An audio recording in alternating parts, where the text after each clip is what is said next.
أعوذ بالله من الشيطان الرجيم بسم الله الرحمن الرحيم السلام عليكم ورحمة الله وبركاته إن الحمد لله نحمده ونستعينه ونستهديه ونستغفره ونعوذ بالله من شرور أنفسنا وسيئات أعمالنا من يهده الله فلا مضل له ومن يضلله فلا هادي له اللهم صل على نبينا محمد وعلى آله وصحبه أجمعين سبحانك لا علم لنا إلا ما علمتنا إنك أنت العليم الحكيم ولا حول ولا قوة إلا بالله العلي العظيم اللهم علمنا ما جهلنا وذكرنا ما نسينا. Sidang pendengar yang dikasihi sekalian, alhamdulillah kita bersyukur pada Allah Subhanahu wa taala di atas limpahan nikmat daripada Allah Subhanahu wa taala kepada kita semua. Pada pagi ini kita dapat bersama dalam kuliah subuh pada hari yang ke-12 Ramadan bagi tahun 1441 Hijriah. Mudah-mudahan pertemuan kita ini diberkati oleh Allah Subhanahu wa taala. Saya juga mendoakan semua umat Islam dan semua para penonton saya dalam keadaan sihat walafiat daripada segala musibah yang berlaku. Para pendengar yang dikasihi sekalian, insya-Allah pada pagi ini kita sambung lagi pelajaran kita berkenaan dengan api neraka lagi. Tajuk pada pagi ini ialah kita mulakan dengan perbalahan di kalangan ahli neraka. Ahli neraka sama-sama ahli neraka ini mereka saling salah menyalah di antara satu sama lain. Ahli-ahli neraka di kalangan golongan yang kafir pada Allah, golongan yang buat maksiat pada Allah Subhanahu wa taala, walaupun mereka ini masa hidup atas dunia ni satu barisan, saling kasih mengasihi, sayang menyayangi, bersatu di antara satu sama lain dalam melakukan kerja-kerja mereka. Tetapi mereka di hari akhirat ini mereka bertemu dengan dosa, dan bila masuk dalam neraka Allah Subhanahu wa taala mereka akan berbalah di antara satu sama lain.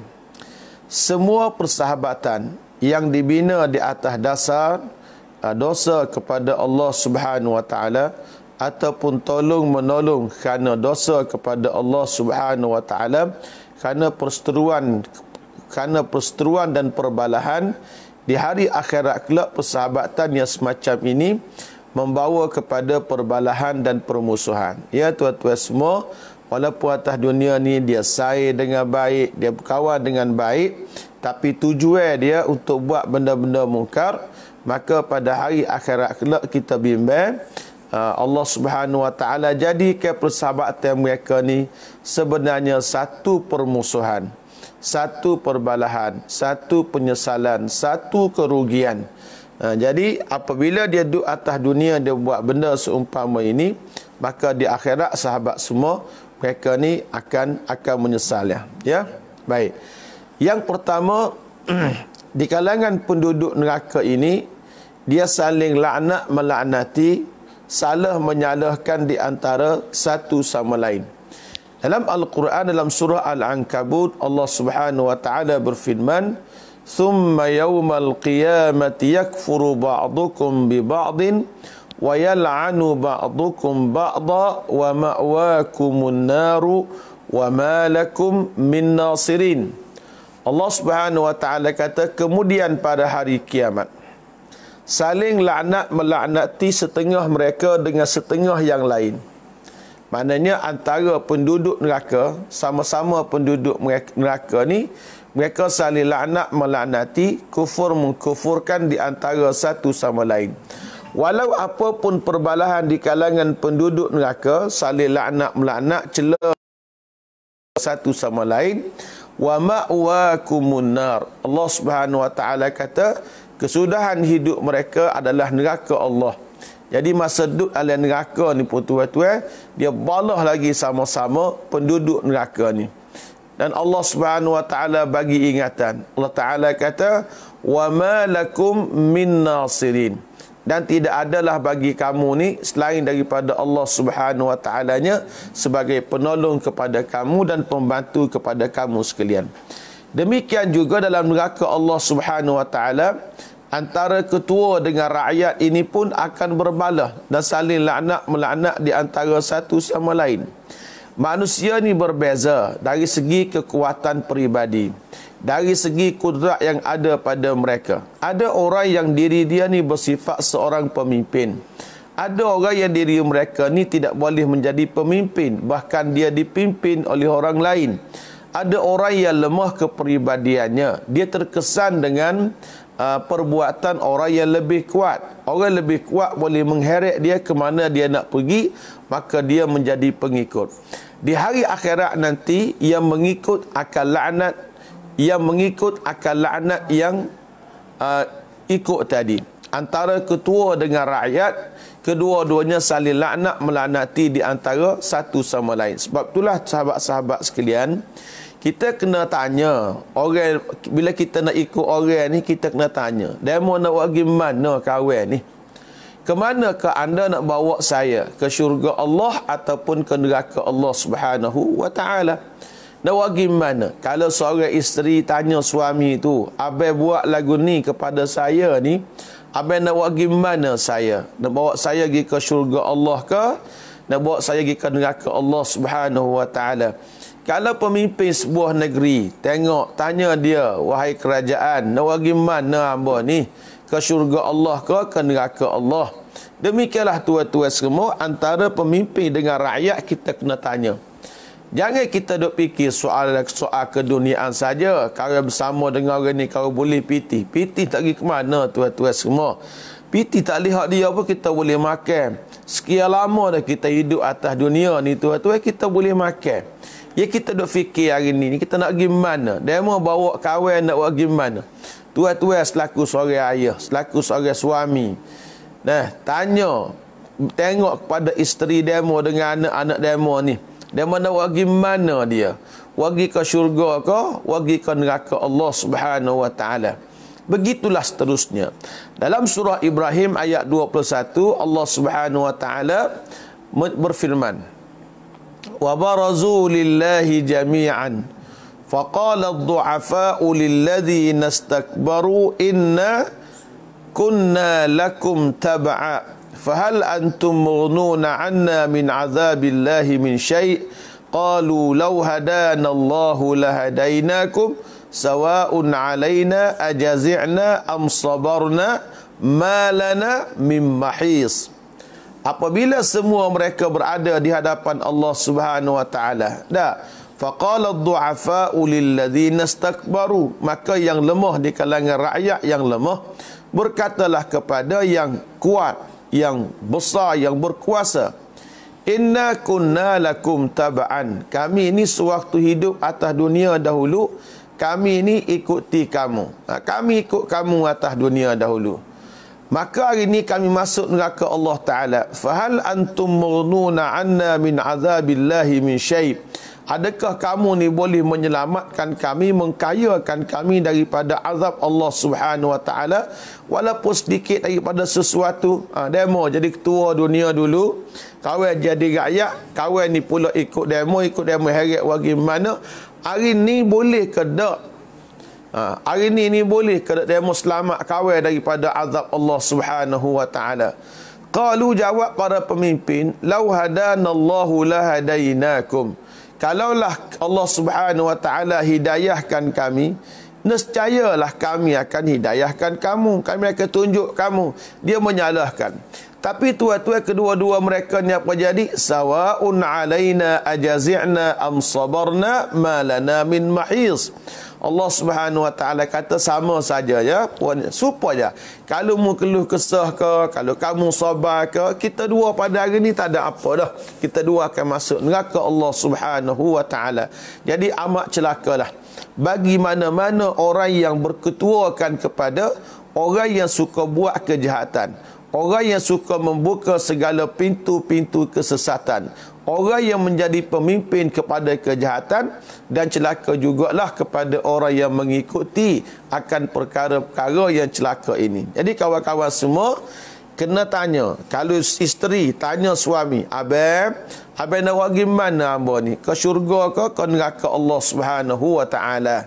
Tanya sepatah. Kita hak kena ikut ni pun kita kena tanya. Sebab tu tuan-tuan, dalam bab rumah tangga, seorang isteri dia boleh fasah perkahwinan dia apabila suami dia tidak semaya.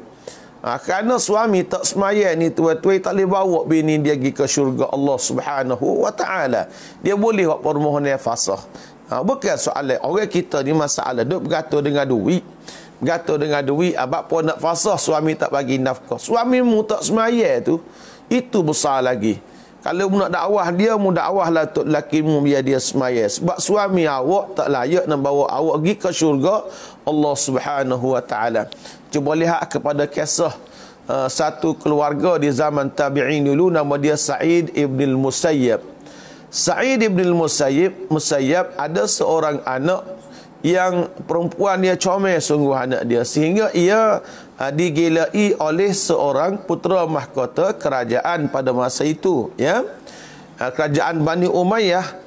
Tapi apabila dia dengar cerita putera mahkota ni mari nak minai anak tabi'i yang besar Sa'id bin Musayyab ini, maka Sa'id bin Musayyab dia pergi ke masjid, ke pondok tempat dia mengajar.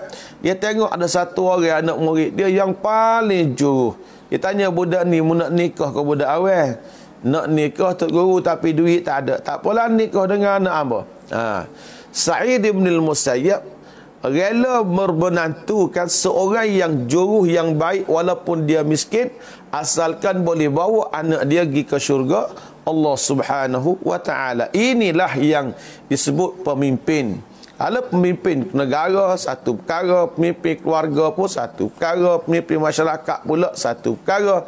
Kita lebar luaskan konsep kepimpinan supaya yang dipimpin tidak akan menyesal apabila mereka masuk neraka Allah pada hari akhirat kelak. Baik tuan-tuan sekalian, antara pemimpin dengan rakyat disebut oleh Allah dalam surah Ghafir ayat 47 hingga 48. Wa idh yatahajjuna fin nari fayaqulu ad-du'afa'u lilladzina istakbaru inna kunna lakum tab'a fahal antum mughnuna 'anna nasiban minan nar qala alladzina istakbaru inna kullun fiha innallaha qad hakama bainal ibad.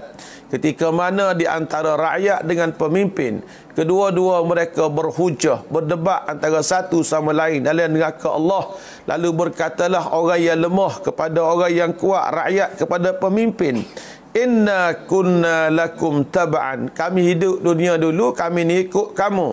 Oleh yang demikian, boleh tak kamu kayakan kami daripada azab Allah, yakni selamatkan kami daripada azab Allah Subhanahu Wa Taala ini. Qala alladzina istakbaru inna kullun fiha. Berkatalah pemimpin mereka, dia kata apa dia? Inna kullun fiha. Kawai dengan demo, lah ni dua-dua kita duk dalam neraka belaka. Inna Allah qad hakama bainal ibad. Sesungguhnya Allah Subhanahu Wa Taala telah hukumkan di antara kita semua. Jadi tuan-tuan semua kena ingat, ini pemimpin dengan rakyat. Kena tanya pemimpin kita ke mana dia mau nak bagi kawal. Dalam surah Al-Ahzab ayat 66 hingga 68 firman Allah Taala, yauma tuqallabu wujuhuhum fin nari yaquluna ya laitana ata'na Allah wa ata'na ar-rasula وقالوا ربنا إنا أطعنا سادتنا وكبراءنا فأضلونا السبيل ربنا آتهم ضعفين من العذاب والعنهم لعنا كبيرا Ingat molek pada hari muka mereka dibolak balik dalam neraka. Tuhan guling golek macam Tuhan panggil air atas api tu. Dalam neraka Tuhan pun guling golek lagu tulah dalam neraka Allah Ta'ala. Yaquluna ya laitana. Lalu puak-puak ni berkata apa? Alangkah baiknya. Ni alangkah baik pun harapan dianya. Kalau kami duduk dunia dulu, kami taat kepada Allah, kami taat kepada Rasul alaihi wassalatu wassalam. Wa qalu rabbana inna ata'na sadatana wa kubara'ana fa'adalluna as-sabila. Mereka berkata, wahai Tuhan kami duduk dunia dulu ya Allah, kami taat kepada pemimpin kami, pembesar kami. Mereka sesatkan kami daripada jalan-Mu ya Allah. Maka puak neraka ni, dua-dua duduk balas dalam neraka ni, dia doa apa tuan-tuan? Rabbana atihim dhi'faini minal azabi wal'anhum la'nan kabira. Wahai Tuhanku, kurniakanlah, berilah kepada puak-puak pemimpin yang menyesatkan aku ini ya Allah, 2 kali ganda azab neraka, dan kamu jauhilah mereka sejauh-jauhnya daripada laknat Allah Subhanahu wa taala. Kesimpulan kepada bab perdebatan berujuh rasa tidak puas hati balas di kalangan ahli neraka ni tuan-tuan, artinya ialah bahawa antara yang dipimpin dengan yang memimpin, kedua-duanya akan berbalah di antara satu sama lain sewaktu mereka berada dalam neraka Allah Ta'ala pada hari akhirat kelak. Walau apa pun dia balah, kedua-duanya masuk neraka Allah Subhanahu wa Ta'ala. Apa nak kata gini ya? Kullu sadaqatin li ghairi wajhillah tanqalibu yaumal qiyamati adawatan. Setiap persahabatan, setiap kawan yang kita berkawan ini li ghairi wajhillah, kerana selain daripada kerana Allah Subhanahu wa taala, saya dengan orang tidak kerana Allah Taala, tanqalibu yaumal qiyamati adawatan. Dia akan bertukar pada hari kiamat kelak menjadi musuh antara satu sama lain. Baik, masuk tajuk berikutnya ialah awwalu man tusa'aru bihimun nar. Dalam ramai-ramai manusia di hari akhirat ni, siapa dia ke orang yang mula-mula disambar oleh api neraka? Hak ni tuan-tuan amat menakutkan. Siapa di kalangan orang ramai manusia ni, bila lagi di hari akhirat ni, orang yang pertama disambar oleh api neraka? Adakah dia ni satu orang penzina, ataupun dia ni satu orang peminum arak, ataupun dia ni bagaimana? Kalau tuan-tuan dengar hadis ni, tuan-tuan pun kejut. Amo baca hadis ni, amo pun takut. Tuan-tuan, orang yang tahu, betullah kita kena belajar ilmu ya. Cuba kita tengok satu hadis Nabi sallallahu alaihi wasallam yang disebutkan oleh satu orang nama Abu Hurairah radhiyallahu taala anhu. Abu Hurairah ni tuan-tuan, satu orang sahabat Nabi yang dekat, amat dekat dengan Nabi. Walaupun dia miskin, tapi dia dekat dengan Nabi. Dia belajar agama begitu banyak, dia pondok bergerak, dan dia merawikan hadis sehingga sekitar 6,000 lebih daripada hadis-hadis Nabi sallallahu alaihi wasallam. Satu ketika ada satu orang mari jumpa dengan Abu Hurairah. Nama dia Syufai Al-Asbahi. Syufai Al-Asbahi dia pergi jumpa dengan Abu Hurairah. Dia kata apa? Aku dakhaltu Masjid Al-Madinah. Aku pergi kota Madinah, aku masuk di Masjid Nabawi. Tiba-tiba aku dapati satu orang laki-laki, ramai orang duduk likung dia. Aku tanyalah, tanya orang ramai, siapa dia tu ramai orang duduk likung dia tu? Qalu, jawab mereka, Abu Hurairah. Tu ramai-ramai tu orang duduk likung siapa dia? Duduk likung satu orang sahabat Nabi yang bernama Abu Hurairah radhiyallahu taala anhu. Abu Hurairah ni, Abu artinya bapa, Hurairatun artinya anak kucing. Bukan dia menamakan diri dia ni bapa anak kucing. Nama dia sebenarnya Abdul Rahman ibn Sakhar, tapi sebab jasa dia yang baik itu, maka dia dikenali dengan bapa kepada haiwan yang bernama kucing ini. Baik. Orang kata siapa dia ramai-ramai tu? Orang jawab, itulah Abu Hurairah sedang mengajar. Aku pun duduk dekat dengan Abu Hurairah.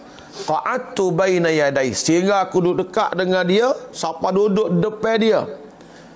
Wa huwa yuhadditsun nas, duduk kacak dengan orang, duduk mengajarlah agama kepada orang. Falamma sakata wa khala qultulah. Apabila habis dia menyampaikan kuliah, ya. Apabila dia menyampaikan kuliah, habis tamat kuliah ni, aku pun berkatalah kepada Abu Hurairah. Dia kata, aku nak minta denganmu dengan penuh kejujuran. Dia kata, nak minta sengoti-ngoti denganmu sebanyak-banyak hadis yang kamu dengar dari Rasulullah sallallahu alaihi wasallam ni, hadis yang kamu pegang sungguh-sungguh. Aku nak dengar satu hadis gapo dia, wahai Abu Hurairah. Kemudian Abu Hurairah radhiyallahu taala anhu pun dia nak royak tu tuan-tuan semua. Dia nak royak ni kan dia berasa terlalu gerung sehingga dia pun macam nak pesel. 2-3 kali berlaku lagu tu dalam masa tu nak royak tapi tak tobik. Amat takutnya dia kepada hadis ini. Dan sehingga pada akhir sekali tuan-tuan semua, dia nak nampak macam nak pesel gitu dan dia hampir nak rebah. Dia sebentar khabar molek, kata Abu Hurairah. Nak cerita betapa dia sendiri pun amat takut nak cerita hadis ini. Sebab siapa diakah di kalangan orang yang mula-mula disambar oleh api neraka Allah Subhanahu wa taala. Ini yang paling membimbangkan kita. Tuan-tuan sendiri yang merasa tidak sangka siapakah mereka ini. Seperti mana hadis riwayat Imam Tirmizi dan juga Al-Hakim, hadisun sahihun. Cuba kita tengok 3 golongan ini tuan-tuan, siapa dia? Adakah mereka peminum arak? Adakah mereka penzina? Adakah dia orang Islam yang minum arak, orang Islam yang berzina, ataupun siapa? Ini yang paling penting sekali. Okey, siapakah mereka? Annallaha tabaraka wa ta'ala idza kana yaumul qiyamah, bahawa Allah Subhanahu wa taala pada hari kiamat yanzilu ilal ibadi liyaqdiya bainahum. Allah Subhanahu wa taala pergi kepada hamba dia untuk menghukum di kalangan hamba-hambanya, ya. Setiap hamba ni ada puak-puak dia belaka. Fa awwalu man yad'u bihi, orang yang pertama dipanggil, golongan yang pertama dipanggil, siapa dia tuan-tuan? Rajulun jama'al Quran, seorang laki-laki yang kerja dia menghimpunkan Al-Quran.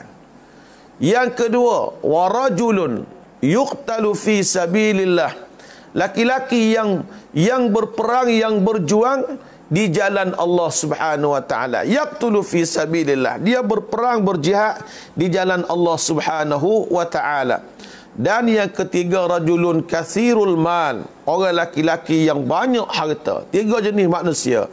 Pertama, orang terlibat dengan ilmu kitab Al-Quran. Yang kedua, laki-laki yang berjihad di jalan Allah. Dan yang ketiga, orang laki-laki yang banyak harta. Kenapa mereka ni ada di kalangan mereka yang menjadi penghuni neraka Allah Subhanahu wa taala mula-mula ni tuan-tuan? Dia jadinya sebab ada sos sini ia menjadi halangan. Hak inilah kita berbimbang sangat ni. Ikuti sampai habis, ya. Fayaqulullahu tabaraka wa ta'ala lil qari, maka Tuhan berkata kepada orang yang baca Quran tadi, alam u'allimuka ma anzaltu ala rasuli, tidakkah aku ajarkan kepada kamu, kata Allah, apa-apa ayat-ayat yang aku turunkan kepada Rasulku sallallahu alaihi wasallam? Qala bala ya Rabbi, ya betul ya Allah, kamu telah ajarkan kepada kami. Qala famadza amilta fima alimta, apa yang kamu amal pada benda yang kamu telah tahu? Dan mu tahu dah ni apa benda yang kamu amal. Qala kuntu aqumu bihi ana al-laili wa ana an-nahar, ya Allah, ya Tuhanku, aku membacanya sepanjang malam dan membacanya sepanjang siang. Fa yaqulullahu tabaraka wa ta'ala kadzabta, Allah Taala kata bohong kamu. Wa taqulul malaikah, malaikat berkata pelawak kamu, bohong kamu.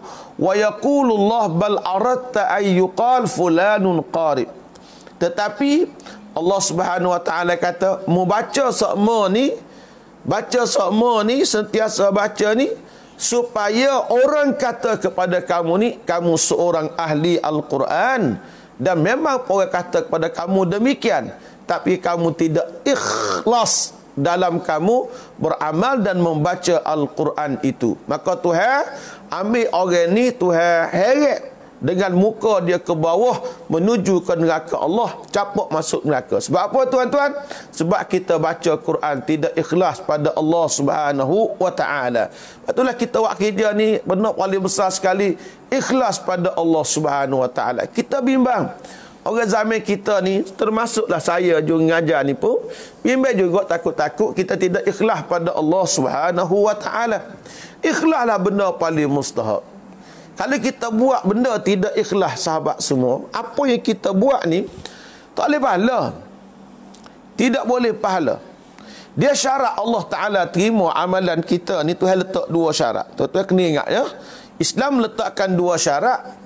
Sesuatu amalan diterima oleh Allah Subhanahu Wa Ta'ala. Syarat pertama ialah mesti mutaba'atur Rasul. Mesti kena ikut Rasulullah sallallahu alaihi wasallam. Nak buat apa-apa ni tengok dalam ruang lingkup skop ikut sunnah Rasulullah sallallahu alaihi wasallam. Berbeza cara tu lain cerita. Misalnya kata bersedekah, kita bersedekah, kita buat apa-apa pun kita kena ikut Rasulullah.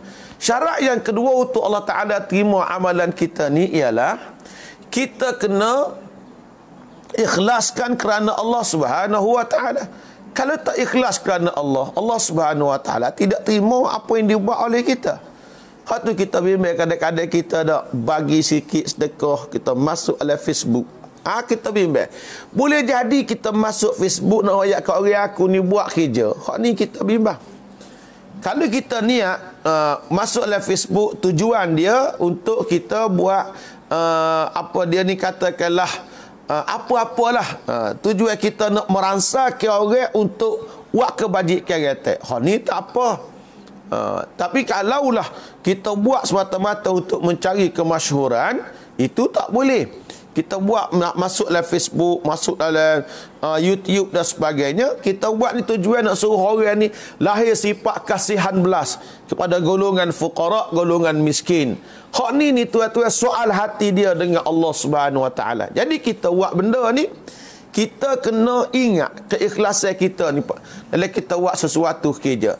Kalau kita seralah tidak ikhlas ni, kita masuk dalam Facebook duk ayat kat orang, duk suruh kat orang tadi, baik tak usah masuk. Biar orang tak tahu pun tak apa tuan-tuan semua. Kita ni nyakit nak timbul tempat air tahar kata orang Kelantan. Nak sahur mudah. Tak payah sahur ramai lagi orang yang lebih pemurah daripada kita. Buat apa-apa ni sahabat semua kena ikhlas pada Allah Azza wa Jalla. Jadi orang yang menjadi ahli Quran ini pun apakala dia ni tidak ikhlas dalam membaca Al-Quran semata-mata untuk mencari kemasyhuran, maka orang ni Tuhan tarik dengan muka dia ke bawah, ambil capuk dalam neraka Allah. Ini di kalangan orang yang pertama awal-awal masuk neraka Allah Subhanahu Wa Taala. Jangan takut baca Quran, bukan soalan takut baca Quran, soalan keikhlasan itu dipertikaikan oleh Allah Subhanahu Wa Taala. Yang kedua, wa yu'ta, dibawa mari pula golongan yang kedua, bisahibil mal, dengan orang yang ada pitih banyak. Fayaqulullahu lah, Allah Subhanahu Wa Taala kata kepada orang yang ada harta banyak ni, alam uwassi' alaika hatta lam ada'aka tahtaju ila ahadin, tidakkah aku luaskan pada kamu ni harta sehingga kamu tak perlu pun kepada bantuan orang lain kepada kamu. Dia kaya ni tuan-tuan, dia kena betul sikit, kena riset minda kita masalah kaya. Dia kaya ni tuan-tuan, tak nanti jadi jutawan, nanti jadi biliuner dan sebagainya. Tidak begitu. Kaya ni pada setengah pandangan ulama. Tak silap saya pandangan Imam Abu Hanifah ke siapa dia, rahimahullah. Dia kata kaya ni, apabila kita ada duit lebih dari keperluan harian, kayalah kita. Misalnya lah kata, kita makan cukup, minum cukup, keperluan anak sekolah cukup, semua cukup belaka. Ada baki lagi dalam simpanan kita 1,000, 2,000, 3,000, 10,000 dan sebagainya, maka kita dikira sebagai orang yang kaya. Puak kita ni pula duk fikir kaya ni bila orang ada pitih banyak. Kadang-kadang tuan-tuan semua, orang kaya ni kita dikira kaya bila kita ada piti banyak, tak perlu belajar pada orang lah. Banyak tu macam-macam lah. 1000 banyak, kita serah sikit 1000. Tapi orang miskin serah 1000 tu banyak. Tak. Orang miskin ni serah 1000 tu banyak. Jadi kita nak fikir, kita ni tuan-tuan, biarlah kitanya berasa kita ni kaya. Bila kita ada lebih duit, kita ni kaya. Bila kita kaya, hal ni kita bimbang. Kita kena tolong diri kita sendiri. Ikhlas kita berbelanja. Tahtaju ila ahadin qala bala ya rabbi. Lalu dia ni kata, betul ya Allah memberi kepada kami harta yang banyak. Ada sahabat bertanya, ustaz baca kitab gapo? Tuan-tuan, kitab saya baca ni adalah nama kitabnya Al-Alamul Akhir, kitab alam yang terakhir, ya. Dikarang oleh Dr. Abdul Rahman Al-Uraifi, himpunannya kepada hadis-hadis yang semuanya hadis-hadis yang sahih. Muhammad Fakaruddin ni sahabat sekolah sekali dengan saya, tak silap. Baik, sahabat sekalian. Jadi dia dibawa mari kepada kita ni. Tuhan tanya, tidakkah aku beri kamu harta yang banyak dulu? Qala bala ya Rabbi. Betul ya Allah. Qala famadza amilta fima ataituka. Allah Ta'ala kata, apa yang kamu buat pada apa yang aku berikan pada kamu? Aku beri kamu harta buat apa?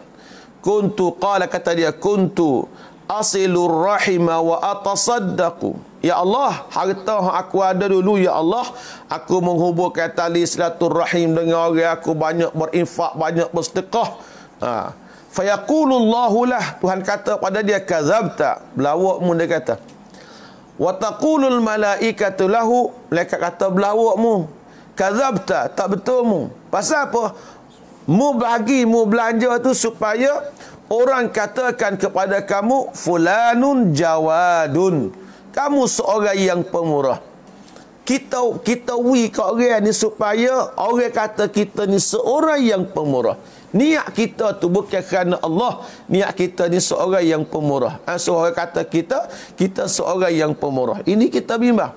Sayyidina Ali, diriwayatkan sejarah Sayyidina Ali bin Abi Talib karramallahu wajhah, pada satu ketika dia bagi sedikit sedekah kepada orang lain di Masjid Nabawi. Orang tidur di sofa. Sofa ni di beranda. Tuan-tuan pergi ke Madinah lah ni, tuan-tuan pergi, ada makam Rasulullah sallallahu alaihi wasallam. Sebelah makam tu adanya Ar-Raudhah Asy-Syarifah, tempat orang duk bubuk ramai-ramai tu. Di belakang makam tu ada tempat tinggi lebih kurang sekaki. Jadi situ tu orang panggil beranda masjid. Beranda Masjid Nabi dululah dipanggil sofa. Ada di kalangan ni tempat duduk orang-orang miskin di zaman Rasulullah. Jadi bila Sayyidina Ali ni ada bantuan nak bagi sahabat semua, apa dia buat? Dia pergi, pak orang tidur tu, dia pergi ikat dengan tali di kain orang tu. Kemudian ikat sikit jeruk dengan tali gitu. Lepas tu dia bawa tali ni, dia panjang, ikat pada makan ni dia bawa tu. Bila orang tu sedar tidur, maka orang heret kain, ada makan ni. Tu hak dia lah tu artinya. Baik tuan-tuan semua. Ada orang kata dah Sayyidina Ali buat, tak tahu lagu mana, Ustaz Said pun tahu. Saya baca riwayat sejarah menyebut bahawa apabila Sayyidina Ali ni sudah tiada, dah pergi ke negara lain, di Kufah, Basrah, mana-mana tu, maka tak ada orang buat kerja tu, tuan-tuan. Itu menandakan bahawa dia yang buat. Nak sebut ceritanya, orang dulu dia bersedekah ni supaya tidak tahu. Dia panggil hartawan sembunyi. Jadi orang, kita nak benda ni orang tak tahu. Bila kita bersedekah banyak, betul, tapi tidak ikhlas kerana Allah Subhanahu Wa Taala, apa Tuhan kata? Summa amara bihi. Kemudian Tuhan perintahkan malaikat bawa orang ni pergi ke neraka Allah Taala. Bawa pula bukan pipi tangan tuan-tuan. Heret dengan muka lah ke bawah. Jalan muka duduk bawah ni. Hatta ulqiya finnar. Sehingga dicampurlah ia akan dia dalam neraka Allah Subhanahu Wa Ta'ala. Ini dua jenis manusia. Dibawa golongan yang ketiga. Orang ni dia mati berjuang di jalan Allah Subhanahu Wa Ta'ala. Tuhan tanya dia, pasal apa kamu ni mati? Kerana apa? Ya Allah, umirtu bil jihad, aku diperintahkan berjihad di jalanmu ya Allah. Aku pergi siapa aku mati. Fayaqulullahu ta'ala lahu, Tuhan kata kepada dia, kazabta, tak betul mu, Tuhan kata. Malaikat royak tak betul juga. Wa yaqul bal aradta an yuqal, bahkan kamu perang supaya kamu dikatakan seorang yang berani, orang yang kedebel, orang yang pahlawannya kamu. Orang ni pun diharap pergi ke neraka Allah Subhanahu wa taala. Qala Abu Hurairah, kata Abu Hurairah radhiyallahu taala, hadis ini, Rasulullah sallallahu alaihi wasallam rukbati. Kemudian Abu Hurairah pun royak, Nabi kita putak tangan talutut aku pukul. Faqala ya Aba Hurairah, kata Rasulullah sallallahu alaihi wasallam, ulaika thalathatu, tiga kumpulan, wahai Abu Hurairah. Siapa tiga kumpulan ni tuan-tuan? Orang yang baca Quran tadi, orang yang bersedekah tadi, orang yang berjihad tadi tuan-tuan. Yang tidak ikhlas, baca Quran suruh dikatakan qari, bersedekah suruh dikatakan pemurah, berjuang berperang suruh dikatanya berani.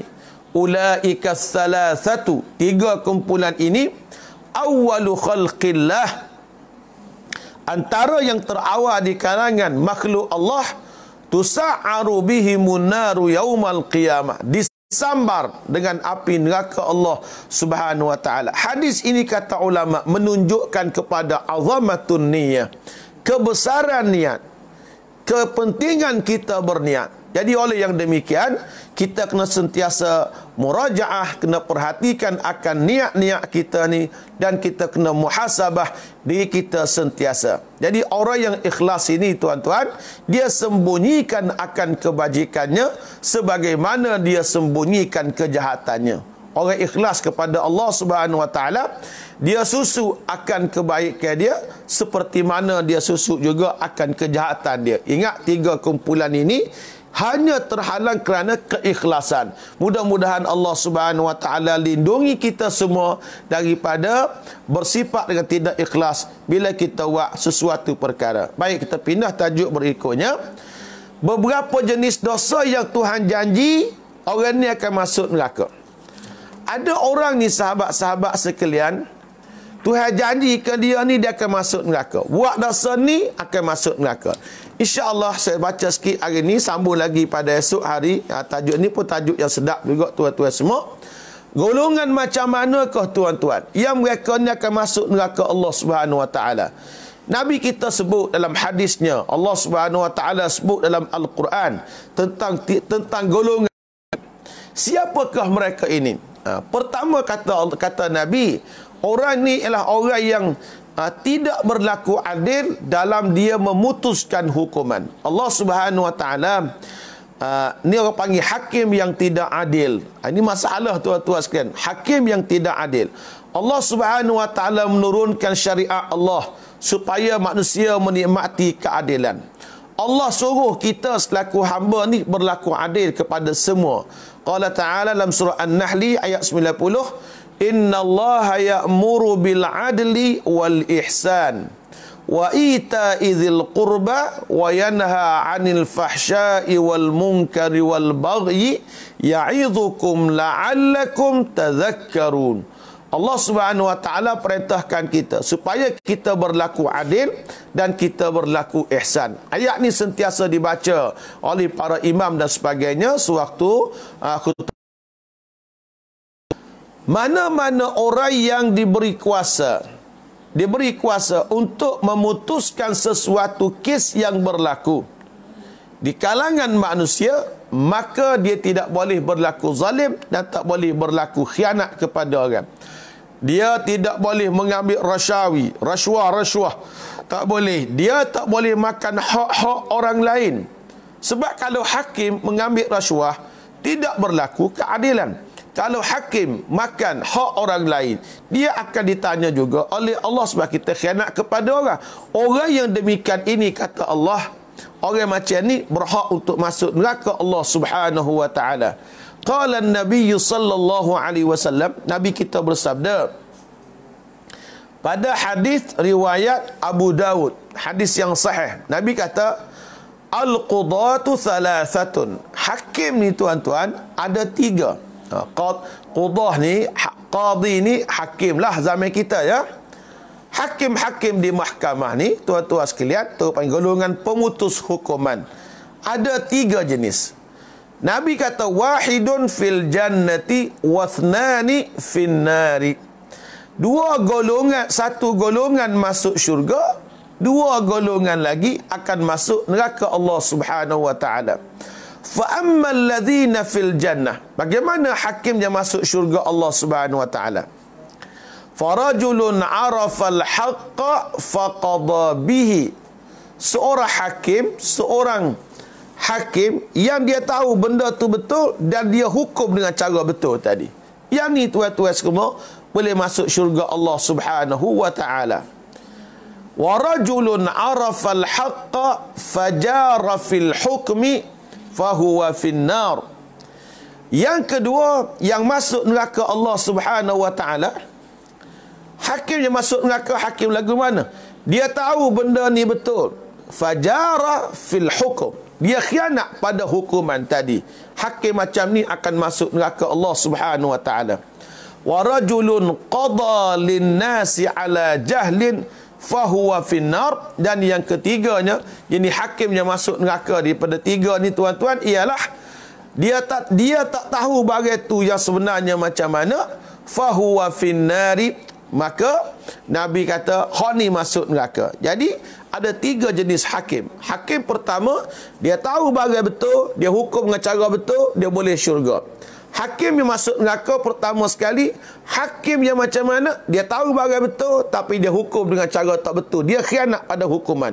Yang ni masuk neraka. Yang kedua, dia tak tahu pun benda fakta kes tu macam mana, dia hukum di atas kesalahan itu, maka itu sebenarnya dia akan masuk neraka Allah Subhanahu wa taala. Sebab itulah tengok oleh hadis Rasulullah sallallahu alaihi wasallam, bila ada 2 orang mari balas depan Nabi, maka Nabi suruh balik dulu. Balah. Nabi kata baliklah dulu, kemudian esok mari. Bila esok mari depan Rasulullah sallallahu alaihi wasallam, baru Nabi kata, gapo cerita berlaku kemarin? Sebab gini tuan-tuan, Nabi kita bimbang kadang-kadang dalam situasi lagu ni, orang yang betul ni dia tak pandai nak kecek. Orang salah ni pula tuan-tuan, dia buat salah, dia pandai kecek. Lidah ni bisa tuan-tuan. Orang salah, tahi kambing boleh jadi makjum. Tu bagi orang yang pandai kecek. Tahi kambing boleh jadi makjum. Jadi kalau orang pandai bercakap, dia salah, orang tengok betul. Tapi kalau orang tak pandai bercakap, dia betul nampak salah. Nabi kata balik dulu, reda molek, esok mari. Bila mari tu, pasal apa tu? Untuk berlaku adil. Dan di sana ada etika-etika pada hakim-hakim yang bekerja di mahkamah dan sebagainya, yang mereka ni lebih tahu daripada kita lah. Saya hanya menyebut sekadar sepintas lalu, takkan hadis Nabi, golongan yang pertama, yang kalau dia buat salah ni, fahuwa finnar, dia akan masuk neraka Allah, dijanjikan oleh Nabi kita sallallahu alaihi wasallam, ialah golongan yang sedemikian sifatnya. Golongan yang kedua, mengakhiri kuliah kita pada pagi ni, golongan yang kedua, kalau buat dosa ni, dia masuk neraka Allah Subhanahu wa taala. Qala an-nabiy sallallahu alaihi wasallam, hadis Nabi diriwayatkan oleh al-Imam al-Bukhari dan juga al-Imam Muslim rahimahumallahu tabaraka wa taala, la takzibu alayya fa innahu man kadzaba alayya falyalijin nara. Hadis riwayat al-Imam al-Bukhari dan Muslim. Nabi kata, jangan sekali-kali kamu mendustakan aku. Jangan berlawak kepada aku. Nabi kata, siapa yang mendustakan kepadaku, falyalijin nara, maka dia akan masuk neraka Allah Subhanahu wa taala. Berlawak ataupun mengada-ngadakan pada hadis tadi dan dinisbahkan ia kepada Rasulullah sallallahu alaihi wasallam, ini di antara dosa yang besar. Tuan-tuan, beginilah cerita mudah. Bila orang atas satu hadis ke tuan-tuan dah, orang ni pula tuan-tuan tengok, hadis ni betul ke tak betul hadis ni. Kalau tuan-tuan tengok, hadis ni tanya ustaz, betul hadis ni hadis yang sahih, silalah tuan-tuan nak viral pun. Kalau dia bukan hadis yang sahih, dia hadis dhaif, tuan-tuan boleh sebarkan, tak apa. Cerita hadis ini hadis yang dhaif. Riwayat betul. Hadis ni hadis yang dhaif.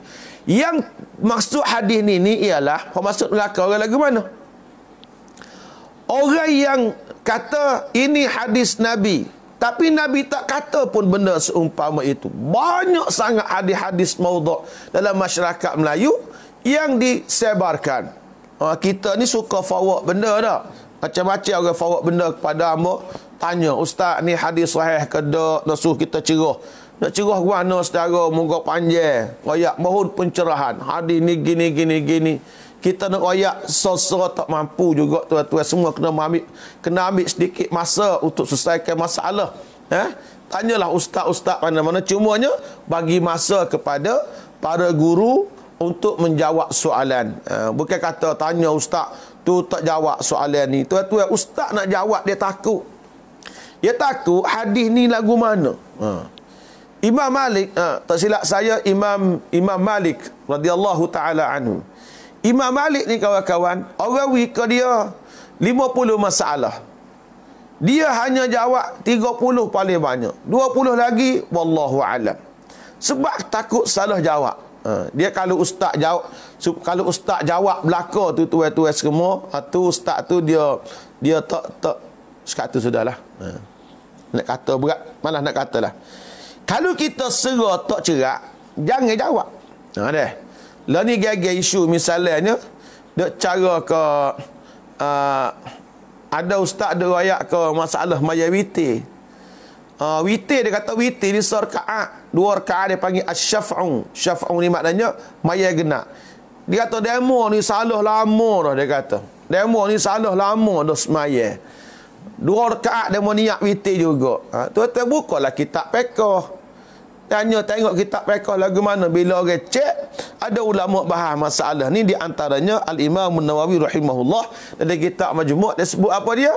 Dia kata kalau musmaya witir 3 rakaat, 2 rakaat pertama tu boleh juga muniat witir atau muniat muqaddimah dia pun tak apa, muniat witir pun tak apa. Ya satu tu hak witir. Kita buat apa nak menyusah kepada orang? Tu contoh. Pun ni gagi orang duk nanya, ustaz nikah online ni macam mana? Nikah musim PKP ada orang nikah online macam mana? Nak hukum macam mana? Ada orang hukum dengan nama syubhah. Tuan-tuan gini dah. Sebelum nak jawab tu tuan-tuan, kena rujuk dulu kepada fatwa negeri yang ada. Kita di Kelantan ni kita ada jabat mufti, pejabat mufti negeri Kelantan.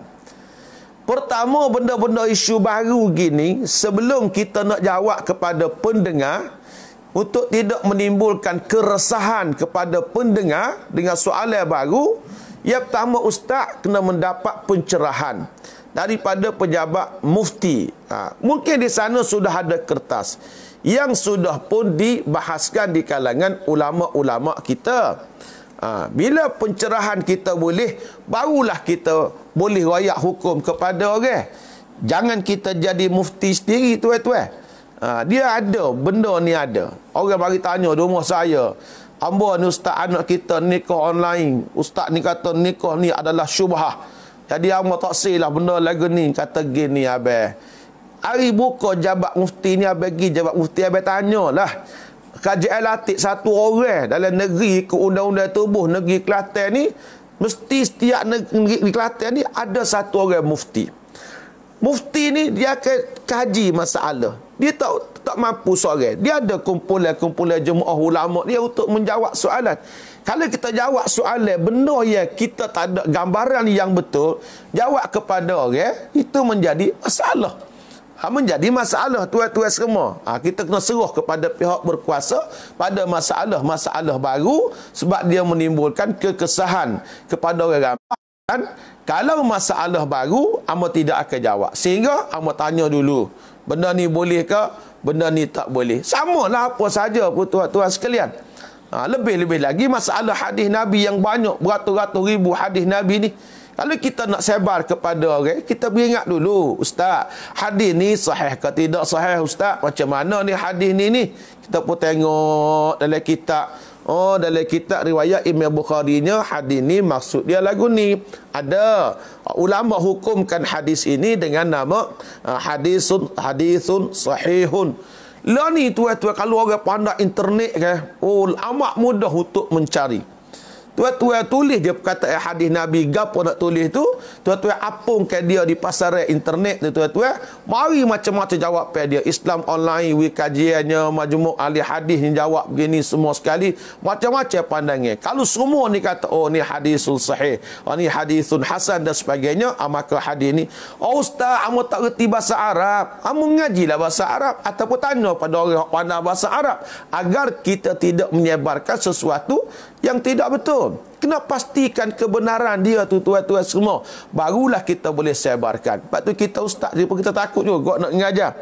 Demo duk royak. Bapa ustaz-ustaz baru duk mengajar ni, duk tahqiq apa ni hadis-hadis kitab lama ni, adakah hadis ni tak sahih dan sebagainya. Kita tengoklah, mugalla ni ke zaman ilmu ni begitu mudah. Kita tengok, kalau hadis tu hadis sahih, sahih lah. Kalau hadis dhaif pun dhaif lah.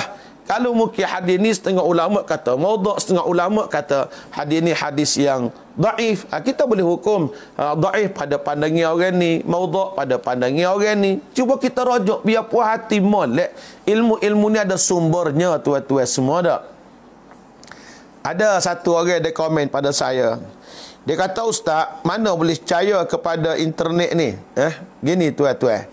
Kamu nak sebut satu bab hadis ni dengan Islam online. Islam online ni tuan-tuan, Islam online ni dia berpusat di negara Qatar. Qatar ya. Ambo pergi melawat di pusat Islam online di Qatar. Bukan nak sahur nak royak. Biar kita nak kecek ada fakta. Bila kita pergi melawat, dia kerajaan Qatar masa tu, dia peruntukkan sebanyak lebih kurang setahun 30 juta rial Qatar untuk orang jawab soalan-soalan agama. Dia latih ulama-ulama, dia latih puak-puak media-media ni, dia tarik semula kitab hadis Nabi hak terhimpun di pasaran yang ada di dunia ni, dia pun tarik belaka. Hamba tanya dia, hamba kata hak mu tarik semula mu tiru hadis sahih Bukhari contoh, muskin ke mu tarik? Muskin ke mu tarik? Dia kata, aku suruh orang tarik sesa.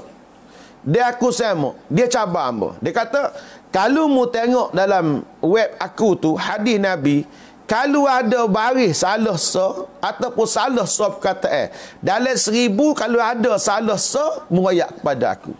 Nak cerita siapa situ dia berani tuan-tuan. Bukannya orang bodoh-bodoh buat kerja. Dia himpu. Hak nak jawab soalan ni tak? Bila mari bab tauhid. Dia pun misalnya, dia pun buatlah kajian dia bab tauhid. Mari fiqh dia buat kajian bab fiqh. Ada tim dia. Kemudian dia kumpul semua di ulama-ulama dia ni. Hijau ulama dia tu ya. Dia kumpul semua ulama-ulama dia ni, dia pun jawab soalan tu. Ulama ni pandangnya, ulama hadis bagi pandangnya pada jawab pihak ni berdasar pada hadis sikit. Baru tu ambil satu jawapan. Nak ceritanya ulama-ulama ni mereka buat kerja ni bukannya kecil-kecil tuan-tuan. Jangan kita memperlekehkan apa yang dibuat oleh orang lain dia. Jadi nak cerita gini ya. Kalau kita nak sebarkan satu hadis, ya kita rasa tidak logik. Ya Allah, kalau lagu ni macam duk sebar setengah hadis nak sebut pun takut orang marah. Tak. Jadi duk sebar setengah hadis ni. Kalau kita serah tak cerak tuan-tuan semua, tak cerak, kita tanyalah orang lebih tahu. Fasalu ahla zikri, tanyalah orang lebih tahu in kuntum la ta'lamun, kalau sekiranya kamu tidak tahu. Kalau kamu tahu, walhamdulillah. Hadis ni pernah aku jumpa ni.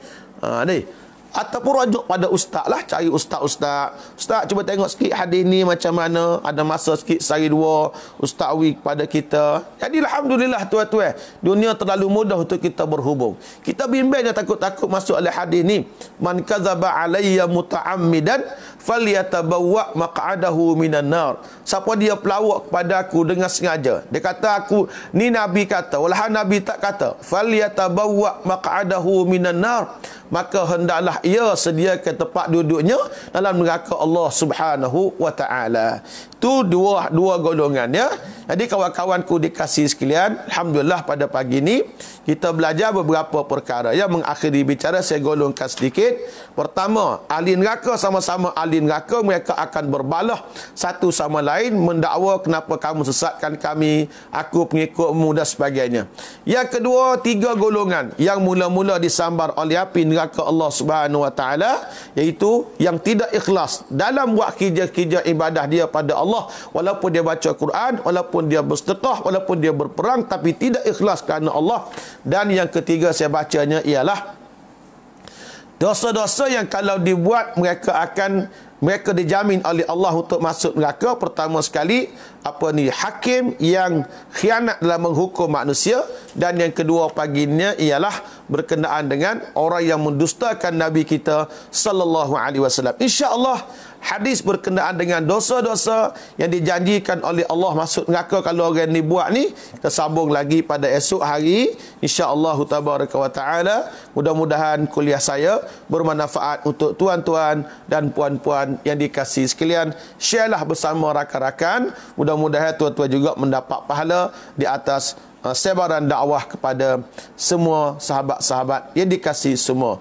Wa sallallahu ala nabiyyina Muhammad. Allahumma rabbana taqabbal minna innaka antas samiul alim wa tub alaina ya maulana innaka antat tawwabur rahim waghfir lana wa liwalidina wal hadirin wal ghaibin bi rahmatika ya arhamar rahimin. Allahumma ati nufusana taqwaha wa zakkiha anta khairu man zakkaha anta waliyuha wa maulaha. Allahumma anfa'na bima 'allamtana wa 'allimna ma yanfa'una. Allahumma zidna 'ilma. Rabbana taqabbal minna innaka antas samiul 'alim wa tub 'alaina ya maulana innaka antat tawwabur rahim. Allahumma barik lana fi auladina wa la tadurruhum wafiqhum li ta'atika warzuqna birrahum. Ya Allah, ya Tuhan kami, berkatilah kami pada anak-anak kami. Wala tadurruhum, janganlah engkau mudaratkan anak-anak kami ya Allah. Wawaffiqhum li ta'atika, taufikkanlah anak-anak kami semua untuk mentaati perintahmu ya Allah. Warzuqna birrahum, rezekikanlah kepada kami akan kebaikan anak-anak kami ya Allah. Ya Tuhan kami, di bulan Ramadan yang mulia ini ya Allah, kau merdekakanlah kami, seluruh keluarga kami, ayah-ayah kami, ibu-ibu kami, datuk nenek moyang kami, saudara-saudara kami, sekalian para guru kami dan juga orang yang berjasa kepada kami ya Allah daripada azab neraka-Mu ya Rabbal Alamin. Ya Allah, terimalah segala ibadah kami, puasa kami, sembahyang kami, bacaan Al-Quran kami, sedekah kami ya Allah, dan segala pengajaran agama kami, agar ia menjadi amal kebajikan kami di atas mizan hasanah-Mu di hari yang tidak ada manfaatnya segala harta dan juga anak pinak. Rabbana atina fid dunya hasanatan wa fil akhirati hasanah wa qina azaban nari. Wa sallallahu ala nabiyyina Muhammad wa ala alihi wa sahbihi ajma'in.